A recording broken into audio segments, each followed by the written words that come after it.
कर्ण द्वापर युग के महान योद्धा में से एक थे, लेकिन उनको मिला श्राप उनकी मौत का कारण बन गया। कर्ण को उनके जीवन काल में दो श्राप मिले थे। उन्हें पहला श्राप उनके गुरु भगवान परशुराम ने दिया था, जबकि दूसरा श्राप एक ब्राह्मण ने दिया था। कर्ण को बचपन से ही धनुर्धर बनने की चाहत थी, लेकिन सूत पुत्र होने के कारण उन्हें कोई शिक्षा नहीं देता था। जब वह धनुर्विद्या सीखने के लिए गुरु द्रोणाचार्य के पास जाते हैं, तो वह भी कर्ण के सूत पुत्र होने के कारण उन्हें धनुर्विद्या देने से मना कर देते हैं। इससे कर्ण निराश होकर भगवान परशुराम के पास पहुंच जाते हैं, लेकिन भगवान परशुराम भी सिर्फ ब्राह्मणों को ही विद्या देते थे। अब कर्ण किसी भी तरह से धनुर्विद्या सीखना चाहते थे, तो वह भगवान परशुराम से झूठ बोलते हैं कि वह ब्राह्मण है। भगवान परशुराम भी कर्ण को ब्राह्मण समझकर उन्हें शिक्षा देने लगते हैं। जब कर्ण की शिक्षा खत्म होने वाली होती है, तब एक दिन उनके गुरु भगवान परशुराम दोपहर के समय कर्ण की जंघा पर सिर रखकर आराम कर रहे होते हैं। थोड़े समय बाद वहां एक बिच्छू आता है, जो कर्ण के जंघा पर काट लेता है। अब कर्ण सोचते हैं कि अगर वह हिले या बिच्छू को हटाने की कोशिश की, तो गुरु परशुराम की नींद टूट जाएगी। इसलिए वह बिच्छू को हटाने की बजाय उसे डंक मारने देते हैं।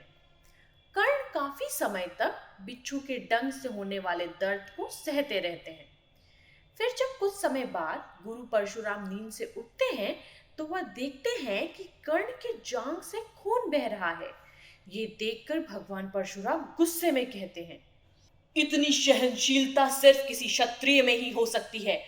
तुमने मुझसे झूठ बोलकर ज्ञान हासिल किया है, इसलिए मैं तुम्हें श्राप देता हूं कि जब भी तुम्हें मेरी दी हुई विद्या की सबसे ज्यादा जरूरत होगी, उस समय वह काम नहीं आएगी। इससे निराश होकर कर्ण अपने गुरु से कहते हैं कि वह स्वयं नहीं जानते कि वह किस वंश और कुल के हैं। ऐसे में वह सारी बातें अपने गुरु परशुराम को बताते हैं।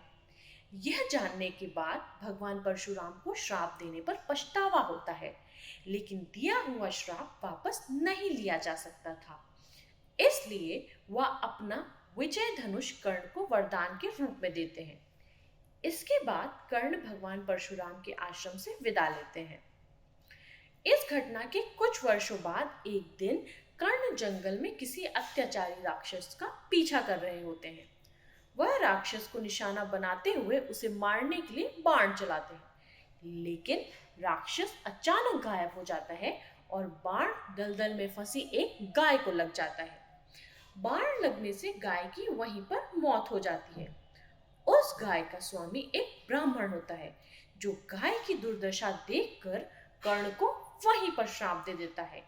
श्राप में ब्राह्मण कहता है कि जिस तरह तुमने एक असहाय गाय को मारा है, ठीक उसी तरह ही एक दिन तुम्हारी भी मृत्यु होगी। आगे चलकर इन दोनों श्राप का प्रभाव महाभारत के युद्ध में नजर आया। युद्ध के दौरान कर्ण के रथ का पहिया दलदल में फंस जाता है। जब कर्ण उसे निकालने के लिए रथ से उतरते हैं, तभी अर्जुन बाण चला देते हैं, जिससे कर्ण की मृत्यु हो जाती है।